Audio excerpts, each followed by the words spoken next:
आज आपण बघणार आहोत गुढीपाडव्याला लागणारी गाठी घरच्या घरी कशी बनवायची आणि ते देखील फक्त 15 मिनिटात.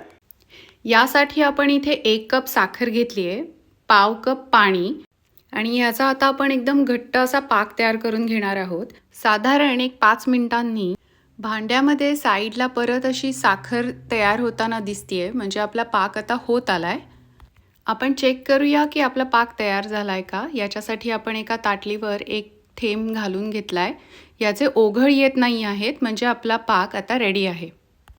आता यामध्ये 1 चमचा दूध आणि 5 चमचा खाण्याचा सोडा हे घालून मिक्स करून घेऊयात. या दोन्हीमुळे आपली गाठी खुसखुशीत व्हायला मदत होते.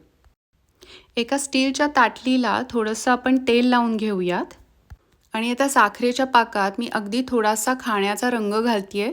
हे ऑप्शनल आहे. आणि आता एक जाड कॉटनचा दोरा डिशवर ठेवून आपण ह्याची छान गाठी तयार करून घेणार आहोत. एक 5 ते 10 मिनिटात हे मिश्रण पूर्ण थंड झाल्यानंतर गाठी अगदी सहजपणे ताटापासून निघून येते.